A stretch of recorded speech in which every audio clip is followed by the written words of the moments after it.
नमस्कार, उत्तराखंड का खास बुलेटिन देख रहे हैं आप सब और मैं हूं आपके साथ पल्लवी जम्वाल। तो चलिए शुरुआत करते हैं आज के उत्तराखंड के खास बुलेटिन की।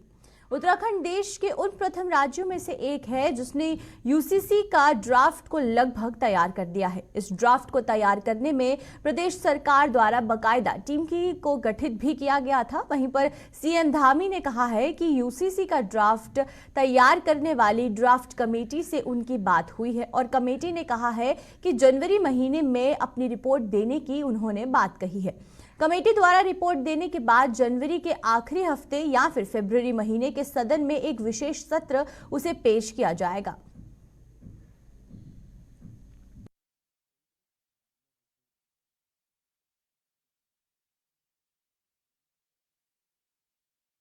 यूसीसी कमेटी ड्राफ्ट बनाने वाली कमेटी से हमारी बात हुई है।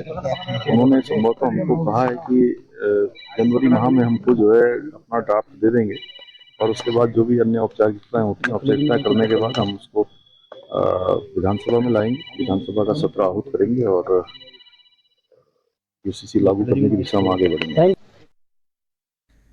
उत्तरकाशी सिलक्यारा टनल में फंसे मजदूरों को सुरक्षित बाहर निकालने में अहम भूमिका निभाने वाले रेट माइनर्स को अब मुख्यमंत्री आवास में सम्मानित किया गया है। आपको बताएं कि मुख्यमंत्री पुष्कर सिंह धामी ने जहां पर रेट माइनर्स के सभी 14 सदस्यों को शॉल उड़ाकर सम्मानित किया, वहीं पर 50-50 हजार की धनराशि के चेक पुरस्कार के रूप में भी दिए।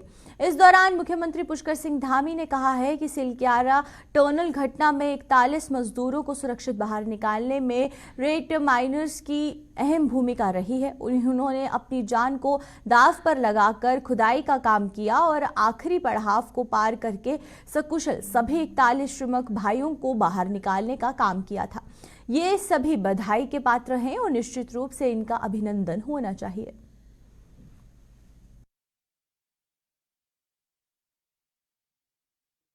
रही आपने उस दिन भी इन लोगों से मुलाकात की थी, आज इन्हें सम्मानित भी किया, कैसे देखते हैं सर? देखिए, पहले तो मैं जितने लोगों ने भी रेस्क्यू ऑपरेशन में अपना योगदान दिया, सहयोग किया, हर एक का मैं बहुत धन्यवाद करना चाहता हूँ। सभी का धन्यवाद है, लेकिन विशेषकर से जो हमारे रेट माइनर्स हैं, इन्होंने अपनी जान की परवाह न करते हुए लगातार कठिन परिस्थितियों में स्थितियों में अंदर जाकर खुदाई का काम किया, सफाई का काम किया, पाइप काटने का काम किया और अंत तक लगातार और बहुत ही कठिन परिस्थितियों में वो ऑपरेशन चला, उसको सफलता तक पहुंचाने में आपका बहुत बड़ा योगदान रहा। आज मैं सभी का अपनी तरफ से यहाँ अभिनंदन करता हूँ, उनका स्वागत करता हूँ। और चूँकि ऐसे लोग जो वास्तव में कहीं दिखाई नहीं दे रहे थे, लेकिन जो काम असली काम है उस काम को सिरे तक पहुंचा रहे थे, ये सब बधाई के पात्र हैं, अभिनंदन के पात्र हैं। सूबे की खेल मंत्री रेखा आर्या ने रुद्रपुर स्थित मनोज सरकार स्पोर्ट्स स्टेडियम में चल रहे राज्य स्तरीय खेल महाकुंभ 2023 में प्रतिभाग किया है। इस दौरान आयोजित सांस्कृतिक कार्यक्रम में स्कूली छात्रों ने देवभूमि की संस्कृति का परिचय देते हुए शानदार संस्कृति प्रस्तुतियां प्रस्तुत की। इस दौरान खेल मंत्री ने 13 जनपदों से आए हुए खिलाड़ियों को उनकी प्रतियोगिता के लिए भी शुभकामनाएं दी और सभी के साथ संवाद किया। इस दौरान उन्होंने सरकार की तरफ से चलाई जा रही खेल योजनाओं की सभी खिलाड़ियों से जानकारी ली, जिस पर ये समस्त खिलाड़ियों ने खेल विभाग द्वारा संचालित योजनाओं पर खुशी व्यक्त की। वहीं पर आपको ये बताएं कि खेल मंत्री ने यह भी कहा कि आज राज्य सरकार ने खेल और खिलाड़ियों को प्रोत्साहित करने के लिए कई योजनाएं चलाई हैं और ये सभी योजनाएं आप सभी के लिए मील का पत्थर साबित होंगी। उन्होंने कहा कि खेल महाकुंभ के बाद हम राज्य स्तर पर प्रतियोगिता का शुभारंभ करने जा रहे हैं ताकि हमारे खिलाड़ी अगले वर्ष आयोजित होने जा रही राष्ट्रीय खेलों में प्रतिभाग कर सके।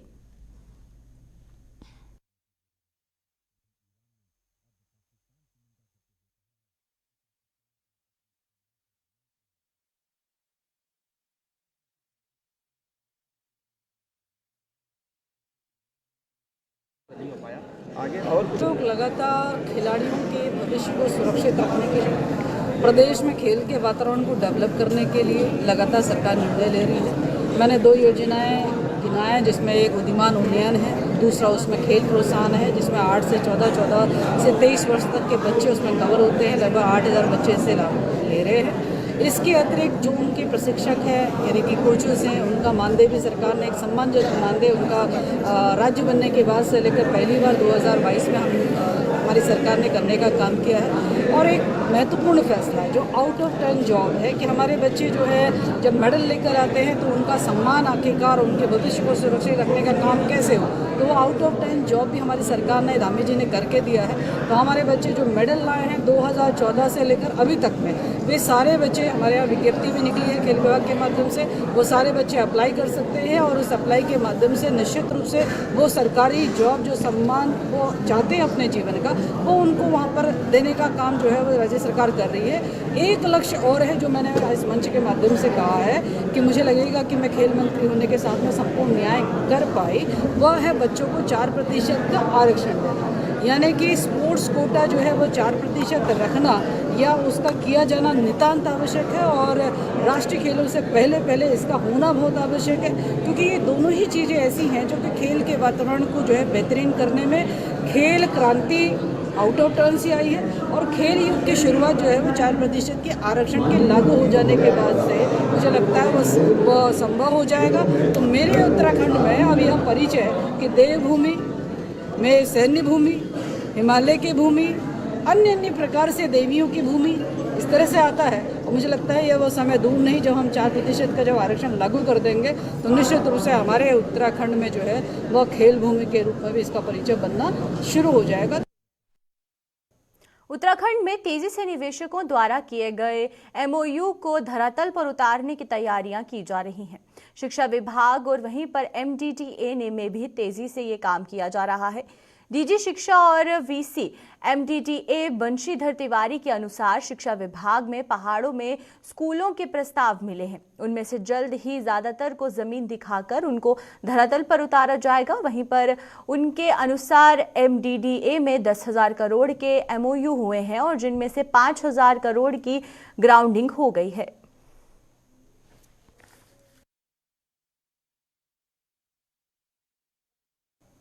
देहरादून के मुख्य दून अस्पताल लगातार स्वास्थ्य सेवाओं को बेहतर किया जा रहा है। अस्पताल में नए उपकरणों की भी स्थापित किए जा रहे हैं। बेहतर सेवाओं के क्रम में अब अस्पताल का दर्जा भी बढ़ाने के लिए स्वास्थ्य विभाग बड़ा कदम उठाने जा रहा है। अस्पताल के CMS डॉक्टर अनुराग अग्रवाल के अनुसार अस्पताल तरक्की की राह पर चल रहा है और जल्द ही अस्पताल सुपर स्पेशलिटी बन जाएगा। देखिए, मैंने जैसे बताया आपको कि अस्पताल बढ़ता जा रहा है और सभी सुपर स्पेशलिटी यहाँ इस्टेब्लिश हो जाएंगी कुछ सालों में। और अभी हमारे पास कार्डियोलॉजी, हालांकि कोई नेफ्रोलॉजिस्ट नहीं है, लेकिन नेफ्रोलॉजी की सुविधा यहाँ है जिसमें डायलिसिस की सुविधा होती है। इसके अलावा सर्जरी में हमारे पास न्यूरो सर्जरी है और यूरो सर्जरी है, कैंसर सर्जरी है। तो ये तीनों सर्जरी हमारे पास हैं। Sorry, not cancer surgery, plastic surgery. तो ये 5-6 हमारे पास ब्रांचेस सुपर स्पेशलिटी की हैं।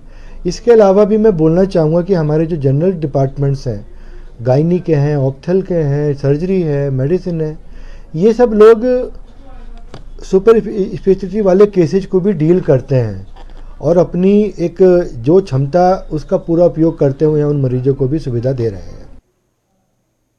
कल यानी कि 23 दिसंबर को देहरादून संभाग की अहम बैठक होने जा रही है। बैठक में उन तमाम पहलुओं पर चर्चा की जा सकती है जिनसे कि परिवहन व्यवस्था बेहतर बनाई जा सके। देहरादून के RTO सुनील शर्मा के अनुसार इस बैठक में जन जन तक परिवहन सेवाएं पहुंचाने के लिए मिनी बस और सिटी बस के नए रूट के परमिट दिए जाने का प्रस्ताव रखा गया है और साथ ही घंटाघर और परेड ग्राउंड के आसपास के क्षेत्र ट्रैफिक की समस्याओं के कारण ऑटो विक्रम के लिए फ्रीज जोन घोषित करने का प्रस्ताव भी इस बैठक में रखा जाएगा।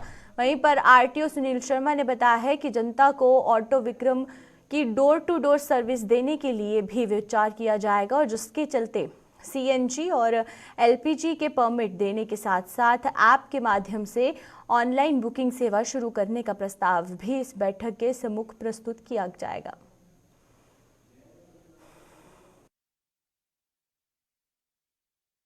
देखिए, जो 23 दिसंबर को देहरादून संभाग के आरटीए की बैठक होने वाली है, उसमें 3-4 मुख्य चीज़ों पर विचार होने जा रहा है। एक तो हमारे यहाँ पर जो ट्रांसपोर्ट की सुविधा है, जैसे पब्लिक ट्रांसपोर्ट, बड़ी सिटी बसेस और छोटी बसेस जिन्हें टाटा मैजिक भी कहते हैं, इनके रूट्स को हम लोग और बढ़ाने जा रहे हैं ताकि दूर दूर तक शहर के हर हिस्से में इनकी सुविधा उपलब्ध हो और लोग अपने गंतव्य स्थान तक आराम से आ सकें। इसके साथ साथ हम लोगों ने ये भी विचार किया हुआ है कि जो घंटाघर के आसपास का एरिया है जहाँ पर कि ट्रैफिक कॉन्जेशन रहता है या आम लोगों के चलने की सुविधा नहीं हो पाती है, उसको देखते हुए विक्रम जो यहाँ बड़ी अधिक संख्या में चल रहे हैं उनके मूवमेंट को रिस्ट्रिक्ट करना, जिससे कि वहाँ पर ट्रैफिक जाम ना लगे या ट्रैफिक कॉन्जेशन ना लगे। इसके अलावा हम लोग डोर टू डोर सेवा देने के लिए, ताकि लोगों को अच्छी सेवा घर से आने तक यहाँ तक मिले, उसके लिए ऑटो के जो सीएनजी और एलपीजी के परमिट्स की अलाउ कर रहे हैं, वो ना सिर्फ देहरादून शहर के लिए बल्कि ऋषिकेश, विकासनगर, हरिद्वार और रुड़की वहाँ पर भी दे रहे हैं। इसके साथ साथ हम लोग ये प्रयास कर रहे हैं कि जितने भी हमारा ये टोटल सिस्टम है, ट्रांसपोर्ट सिस्टम है हमारे संभाग के अंदर, वो वेल इंटीग्रेटेड हो। वेल इंटीग्रेटेड का मतलब है कि एक मोड ऑफ ट्रांसपोर्ट का दूसरे मोड ऑफ ट्रांसपोर्ट से अच्छा समन्वय हो, ताकि कोई आदमी अपनी बस से उतर रहा है तो आसानी से छोटी गाड़ी में बैठ जाए। इसके अलावा हम लोग ये भी विचार कर रहे हैं कि इसके ऊपर कोई ऑनलाइन सुविधा उपलब्ध कराई जाए, चाहे वो ऐप के माध्यम से हो या डाटा अपलोड के माध्यम से हो, ताकि आम पब्लिक को ये पता चल सके कि देहरादून शहर या हरिद्वार शहर या रुड़की शहर में किस किस तरह की सुविधाएं उपलब्ध हैं, किस किस मार्ग पर उपलब्ध हैं, किस किस समय पर मिलेंगी। उसके लिए भी हम लोग वहाँ पर विचार विमर्श करेंगे। उत्तराखंड की ऊंची चोटियों में बर्फ गिरने से मैदानी क्षेत्रों में भी ठंड लगातार बढ़ रही है। राजधानी देहरादून में भी सुबह और शाम जनमानस को ठिठुरना वाली ठंड सता रही है और जिलाधिकारी सोनिका के अनुसार सभी नगर निगम और नगरपालिकाओं को ये निर्देश जारी कर दिए गए हैं कि वो चिन्हित क्षेत्रों में अलाव जलाकर और रेन बसेरों की मरम्मत कर बेघर और बेसहारा लोगों के लिए राहत देने का काम करें। तो सभी नगर पालिका नगर निगम जो हमारे यहाँ पे है देहरादून में, उन सबको इंस्ट्रक्शंस हैं कि अलाव जलाना चालू कर दें और साथ ही साथ रैन बसेरों में जो व्यवस्था होती है, एक तो स्थायी रैन बसेरे और अगर वैकल्पिक बनाने हैं कहीं पे तो वो भी बना लिए जाए, वो सारी व्यवस्थाएं ठीक ठाक कर ली जाए। और हमने ऑलरेडी 1-2 बैठकें कर ली हैं और आगे भी हम लोग इसका रिव्यू करते रहेंगे। पुलिस द्वारा शत्रु संपत्ति को खाली करवाने के क्रम में डालनवाला क्षेत्र के कबूल हाउस में भी अवैध कब्जा हटाया गया और आरोपियों पर मुकदमा दर्ज किया गया। इसको लेकर अजय सिंह एसएसपी देहरादून ने कहा है कि इस शत्रु संपत्ति का केस राजस्व विभाग में चल रहा था और इसके बाद इसे नियम अनुसार राज्य सरकार में नियमित किया जाएगा, क्योंकि इसमें संपत्ति के अवैध दस्तावेज बनाकर 4 लोगों द्वारा कब्जा किया गया था और इसलिए उनके खिलाफ मुकदमे की कार्यवाही की गई है।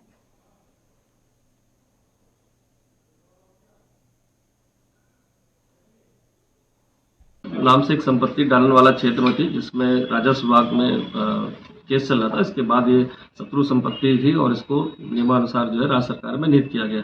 इस मामले में चूंकि फर्जी दस्तावेजों को बनाकर और इस पर कब्जा करने की बात प्रकाश में आई थी, जिस पर राजस्व की रिपोर्ट थी, उस पर थाने से इसमें विस्तृत जांच की गई और जांच उपरांत इसमें 4 लोग के विरुद्ध मुकदमा लिखा गया। चूंकि यह संपत्ति 1876 में ब्रिटिश काल में जो ब्रिटिशर्स द्वारा जो है काबुल के एक राजा थे याकूब जी, उनको दी गई थी और जिनके कोई वारिसान वगैरह नहीं थे और यह उनके देश के जाने के बाद ये शत्रु संपत्ति घोषित हुई थी। लेकिन कुछ लोगों ने इसमें फर्जीवाड़ा करके, फर्जी दस्तावेज बनाकर सहारनपुर के रिकॉर्ड्स में छेड़छाड़ करके इस संपत्ति को अपना दिखाया था। समस्त जांच के उपरांत इसमें 4 लोगों के विरुद्ध मुकदमा दर्ज करा गया। टीम को उनको गिरफ्तारी के लिए इसमें भेजा गया है। जनपद उधम सिंह नगर के जसपुर कोतवाली क्षेत्र अंतर्गत नादेही शुगर मिल में ड्यूटी के दौरान एक सरकारी कर्मचारी की मौत हो गई, जिसकी सूचना मिलने पर पुलिस मौके पर पहुंचकर मामले की जांच शुरू कर दी। मृतक की पहचान 42 वर्ष प्रीतम सिंह निवासी नादेही के रूप में की गई है और वहीं पर मृतक के परिजनों ने प्रशासन से मुआवजे और मृतक के जगह पर उसके बेटे को नौकरी देने की मांग की है। जयप्रकाश है। अब देखो, ये जो हादसा हुआ है ये मिल के अंदर हुआ है और ये बेचारे बिल्कुल भूमिहीन है। कोई इनके पास 4 बीघे से भी जगह नहीं है, रहने की छत है खाली। और मेरा कहना ये है सरकार से कि इनको फैक्ट्री में ही इनकी जगह इनके बच्चों को जो है सरकारी नौकरी इनको मिलनी चाहिए। पद पर जो है इन्हें बच्चों को जो है नियमित रखना चाहिए। इनको बच्चों सरकारी कर्मचारी थे और इन्हीं के पद पे इनको जो है स्वीकृत करना चाहिए। सरकार के लिए हमारी ये निवेदन है। रतन सिंह है जो यहाँ एक्सपायर हुए हैं। हमारी फैक्ट्री का सीनियर कर्मचारी, स्थायी कर्मचारी था, उसकी यहाँ डेथ हुई है। ये घटना तो देखो पोस्टमार्टम के बाद पता चलेगी कैसे हुई, लेकिन डेथ हुई है, ऑन ड्यूटी खत्म हुई। उसका परिवार यहाँ बच्चा बाली, और हमने जिलाधिकारी से बात की, जीएम से बात की, और हमने ये कहा है कि उसको उचित मुआवजा और उसके परिवार के किसी एक बच्चे को नौकरी मिलनी चाहिए। लेकिन जिलाधिकारी का कहना है मैं जो प्रोसीजर है उसके तहत कार्रवाई करूँगा और सरकार को लिखूँगा। तो हमारा प्रयास रहेगा कि उसके परिवार को रोजगार मिलना चाहिए। नियम प्रचलित है, नियमानुसार उनको जो भी लाभ है पहुंचाने की पूरी कोशिश की जाएगी। कर्मचारी का नाम प्रेम था और प्रीतम था और ये पेन मजदूर के रूप में कार्यरत था। आज तो 6 से 2 की ड्यूटी में आया था ये। उधम सिंह नगर के जसपुर कोतवाली क्षेत्र अंतर्गत भट्टा कॉलोनी नई बस्ती जसपुर में एक युवक की संदिग्ध परिस्थितियों में घर में गला कटा शव मिलने से हड़कंप मच गया। इस घटना की सूचना मिलते ही पुलिस ने मौके पर पहुंचकर शव का पंचनामा कर मामले की तहकीकात को शुरू कर दिया है। मृतक की पहचान 25 वर्षीय नदीम के रूप में की गई है।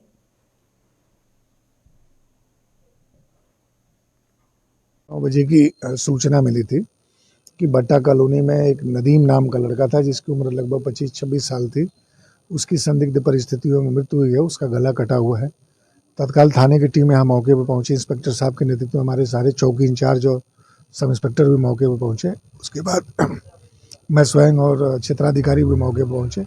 प्रथम दृष्टया जो मृतक है नदीम, उसका गला काट के मृत होना प्रकाश में आ रहा है। लेकिन चूंकि घर के ही ये सारे सदस्य थे, जिसमें इनका इससे जो छोटा वाला बेटा था वो और इसके पिताजी और इसका जो छोटा भाई है, इनमें किसी बात को लेके कल भी लड़ाई हुई थी और आज भी लड़ाई हुई थी।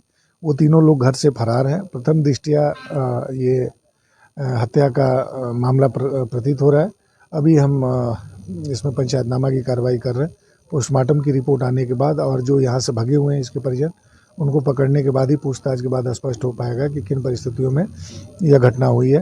प्रथम दृष्टया यह हत्या प्रतीत हो रही।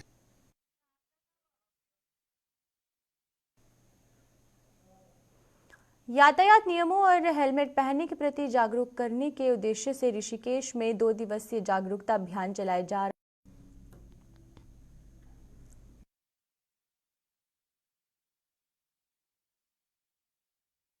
नया केस अगर कोई आता है तो कैसे आउट हो सकता है? देखिए ऐसा है ना कि पहले तो मैं ये बताना चाहता हूँ कि ये कोई नया वायरस नहीं है। ये वो सेम वायरस ही है, उसमें समय समय पर बदलाव होते रहते हैं। तो ऐसा कोई घबराने की ज़रूरत नहीं है। जिस वेरिएंट की बात हो रही है JN.1 जो केरला में नोट हुआ है, ये इस तरह का वेरिएंट कोई भी अभी तक उत्तराखंड राज्य में नोट नहीं हुआ है। नए वित्तीय वर्ष 2024-25 के बजट के लिए प्रदेश सरकार ने तैयारियां शुरू कर दी हैं। बजट को जनभावनाओं के अनुरूप बनाने के सरकार ने बजट पर आम लोगों से सुझाव मांगे हैं। 10 जनवरी 2024 तक कोई भी व्यक्ति बजट पर अपने सुझाव वेबसाइट, ईमेल, व्हाट्सएप के माध्यम से सरकार को भेज सकते हैं, जिसका भाजपा सरकार प्रदेश महेंद्र भट्ट ने स्वागत किया है। और उनका कहना है कि भाजपा सरकार में ही संभव हो पाया है कि बजट प्रदेश की जनता के अनुसार बने, ताकि अत्यधिक जन कल्याण के कार्य बजट में हो सके।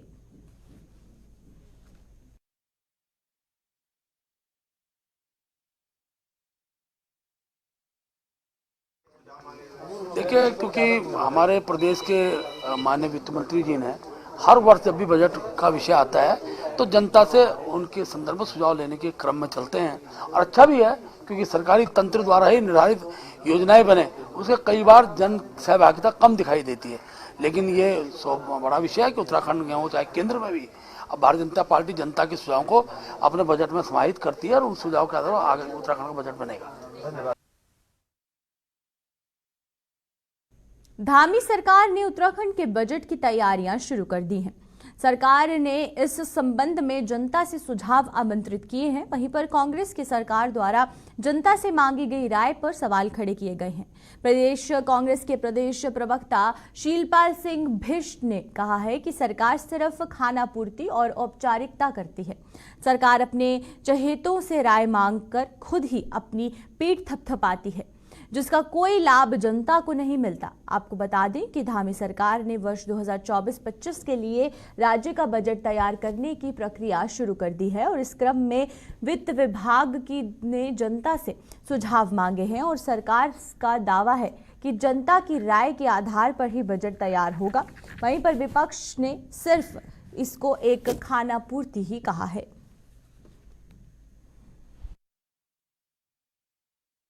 बजट पर जो है जनता की जो राय मांगी जा रही है, सरकार केवल जो है इस पर बहानेबाजी कर रही है, खानापूर्ति कर रही है। भाई कोई ओपन फोरम होना चाहिए जनता के लिए कि जनता जहां पर जो है अपनी राय रख सके, क्योंकि ये केवल जो है अपनी जो आनुषंगिक संगठन है, संघ की विचारधारा से संबंधित उनकी राय को सबमिट कर लेते हैं। एक जो है पर्टिकुलर फॉर्मेट पर राय मांगी जाती है और सरकार अपनी पीठ भी खूब थपथपाती है। यही देखिए यूसीसी के मामले में भी यही हो रहा है। सरकार कह रही कि हमने 2 लाख से ज्यादा लोगों से जो है राय मांगी। कौन लोग हैं वो? पब्लिक फोरम पर जब कोई चीज आई ही नहीं, आपने पब्लिक डोमेन में और बहुदलीय व्यवस्था का सम्मान नहीं किया, उसके बाद जो है आप केवल अपनी विचारधारा के लोगों की राय ले लेते हैं, औपचारिकता पूरी करवाते हैं और इसे सर्वसम्मति बताने की कोशिश करते हैं। तो ऐसा नहीं चलेगा। देश के अंदर, प्रदेश के अंदर राजनीतिक बहुलता है, संविधान से चुनी हुई सरकार है, संविधान के हिसाब से चलनी चाहिए और संविधान के हिसाब से ही सभी राजनीतिक दलों से भी इस पर राय ली जानी चाहिए, सभी सामाजिक संगठनों इस पर राय ली जानी चाहिए, आंदोलनकारियों से राय ली जानी चाहिए। तब तो राय के कुछ मायने होंगे, तब जो है जनहितैषी बजट बन पाएगा। लेकिन भाजपा किसी भी तरीके से अपनी राय थोपना चाहती है और उसको जनहित भी बताती है, जन समर्थन भी बताती है, लेकिन यह अब उत्तराखंड में नहीं चलेगा। तो चलिए अब तक के उत्तराखंड के खास बुलेटिन में फिलहाल इतना ही। आप मुझे दीजिए इजाजत। नमस्कार।